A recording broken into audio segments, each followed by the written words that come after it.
La casa se convirtió en una zona de crisis cuando varias patrullas rodearon la propiedad con las luces encendidas y la producción tomó una decisión que nadie esperaba: encerrar a todos los participantes en un solo cuarto sin dar explicaciones. Lo que pasó esa noche no fue un juego, no fue una dinámica planeada, no fue contenido para las cámaras, fue real, fue aterrador y dejó a todos preguntándose qué demonios había salido tan mal como para que las autoridades intervinieran de esa manera. Porque cuando ves patrullas afuera de una casa de reality, cuando te obligan a encerrarte sin saber por qué, cuando la producción deja de hablar y solo da órdenes tajantes, sabes que algo se rompió de forma irreversible. Y esto no fue algo menor. No fue un malentendido con los vecinos, no fue una queja por ruido, no fue nada que se pudiera resolver con una disculpa o una multa. Esto cambió completamente el clima de la casa, porque desde el momento en que esas patrullas llegaron, todo el mundo supo que ya no estaban jugando a un reality show. Estaban en medio de algo mucho más grande, mucho más serio y potencialmente mucho más peligroso. La tensión que se vivió esa noche dentro de ese cuarto fue insoportable. Gente llorando, gente acusándose entre sí, gente en silencio absoluto como si supieran algo que los demás no. Y la pregunta que nadie se atrevía a hacer en voz alta, pero que todos tenían en la cabeza, era devastadora: ¿quién de nosotros provocó esto? Pero para entender cómo se llegó a ese punto de quiebre, hay que saber qué estaba pasando en la casa antes de que todo explotara, porque esto no salió de la nada. Las últimas semanas habían sido una bomba de tiempo. Las peleas se habían vuelto más intensas, las alianzas más frágiles, los ánimos más caldeados. Fabio Agostini y Kenzo habían tenido varios enfrentamientos fuertes que dejaron el ambiente pesado. Joridan y Stefano intentaban mantenerse al margen, pero la presión los estaba afectando. Kaeli y Laura estaban emocionalmente agotadas después de semanas de convivencia tóxica. Kirby, siempre directa y sin filtro, había señalado varias veces que algunos estaban cruzando líneas peligrosas. Kenny y Josh se movían en las sombras, observando, calculando, pero también generando sospechas por su actitud reservada. La casa ya no era un espacio de competencia sana, era un polvorín esperando la chispa correcta para explotar. Y esa noche algo pasó. Nadie sabe con certeza qué fue, pero las consecuencias fueron inmediatas y aterradoras. Las patrullas llegaron rápido, rodearon la propiedad y la producción entró en modo de emergencia. No hubo aviso, no hubo preparación, no hubo tiempo para procesar lo que estaba ocurriendo. Solo órdenes, todos al cuarto principal, ahora sin preguntas, sin resistencia. Y ahí comenzó el encierro más tenso que esa casa haya vivido jamás. Imagínate la escena: 13 personas encerradas en un solo cuarto, sin saber qué está pasando afuera, sin saber si alguien va a ser arrestado, sin saber si lo que hicieron o dijeron en los últimos días puede tener consecuencias legales. Las patrullas afuera con las luces prendidas, visibles desde las ventanas, como un recordatorio constante de que la situación es grave. La producción en silencio absoluto, sin dar explicaciones, solo repitiendo que nadie puede salir hasta nueva orden. Y adentro del cuarto, el caos emocional desatado. Kaeli y Laura no podían parar de llorar. El miedo las había consumido por completo. Laura repetía una y otra vez que ella no había hecho nada malo, que no entendía por qué estaban pasando por esto. Kaeli estaba en shock, abrazada a sí misma, temblando. Kirby, fiel a su estilo, no se quedó callada. Comenzó a señalar directamente a algunos participantes, acusándolos de haber provocado el desastre con sus actitudes descontroladas. Dijo nombres, lanzó acusaciones, y el ambiente se puso aún más tenso, porque cuando alguien empieza a buscar culpables en medio del pánico, las defensas se activan y todo se vuelve un campo de batalla. Fabio intentaba mantener la calma, pero se le notaba la frustración. Kenzo estaba inquieto, caminando de un lado a otro, tratando de procesar lo que estaba pasando. Joridan y Stefano se quedaron en una esquina, hablando en voz baja, como si estuvieran armando su propia teoría de lo que había ocurrido.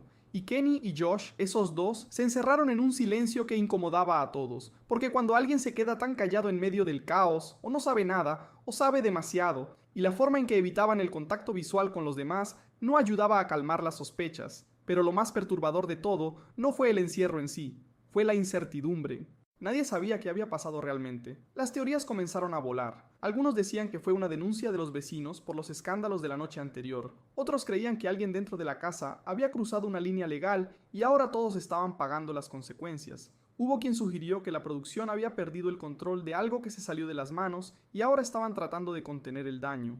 Cada teoría era más alarmante que la anterior, y nadie tenía forma de confirmar o descartar nada. Y mientras las horas pasaban, la tensión solo crecía, porque afuera las patrullas seguían ahí, inmóviles, vigilantes, como una amenaza silenciosa que nadie entendía del todo, pero que todos sentían en el pecho. Y adentro, las grietas de la convivencia se abrieron de par en par. Alianzas que habían durado semanas se rompieron en cuestión de minutos. Porque cuando el miedo entra en escena, la lealtad se evapora. Kirby seguía señalando culpables, diciendo que algunos habían estado fuera de control los últimos días, y que era obvio que algo iba a explotar. Fabio le respondió que acusar sin pruebas solo empeoraba las cosas, pero ella no se echó para atrás. Dijo que alguien tenía que decir la verdad, que no podían seguir fingiendo que todos eran inocentes, cuando claramente algo grave había pasado. Y ahí fue cuando la cosa se puso realmente fea, porque otros empezaron a sumarse a las acusaciones. Laura mencionó comportamientos que le habían parecido sospechosos. Kylie dijo que había escuchado cosas que no le cuadraban, y de repente, el cuarto se convirtió en un tribunal improvisado donde todos eran juez y acusado al mismo tiempo. Kenny y Josh seguían en su silencio incómodo, pero ahora las miradas de los demás estaban sobre ellos, porque su actitud no ayudaba. Si no tienes nada que ocultar, hablas, te defiendes, participas. Pero ellos solo observaban, como si estuvieran esperando a que todo pasara, y eso generaba más preguntas que respuestas. Kenzo en un momento les preguntó directamente si sabían algo, si tenían idea de por qué las patrullas estaban afuera. Kenny negó con la cabeza, pero su lenguaje corporal decía otra cosa. Josh simplemente desvió la mirada, y esa falta de claridad solo alimentó más las teorías conspirativas. Pero lo que realmente hizo que la situación se volviera insostenible fue la duración del encierro. Porque no fueron 10 minutos, no fue media hora, fueron horas. Horas encerrados sin información, sin saber qué estaba pasando afuera, sin saber si alguien iba a entrar a sacar los esposados. La producción no daba explicaciones, solo repetía que debían permanecer en el cuarto hasta nueva orden. Y cada minuto que pasaba, la paranoia crecía. Algunos empezaron a pensar que tal vez la producción estaba revisando las grabaciones, buscando evidencia de algo. Otros creían que estaban negociando con las autoridades para evitar que alguien fuera arrestado, y los más pesimistas pensaban que ya era demasiado tarde, que alguien iba a pagar las consecuencias de lo que sea que hubiera ocurrido. Y es que sinceramente, cuando ves patrullas rodeando una casa de reality y te obligan a encerrarte sin explicaciones, no puedes evitar pensar en lo peor, porque esto no es normal. Esto no pasa en un reality común y corriente. Esto pasa cuando algo se salió completamente de control, cuando se cruzó una línea que no debió cruzarse, cuando las consecuencias ya no son solo para el juego sino para la vida real. Y esa noche, todos en ese cuarto lo sintieron. Sintieron que la casa ya no era solo un escenario de competencia y drama fabricado, era algo mucho más peligroso. Cuando finalmente la producción dio la orden de que podían salir, nadie celebró. Nadie se sintió aliviado, porque las patrullas seguían afuera, porque no hubo explicación oficial de qué había pasado, porque la tensión no se disolvió, solo cambió de forma. Ahora todos se miraban con desconfianza, todos se preguntaban quién sabía más de lo que decía, todos sentían que algo irreversible había ocurrido esa noche. Y la pregunta que sigue flotando en el aire, la pregunta que nadie ha respondido todavía, es demoledora. ¿Qué fue lo que realmente pasó para que las autoridades intervinieran de esa manera? ¿Quién de los que están adentro provocó esto?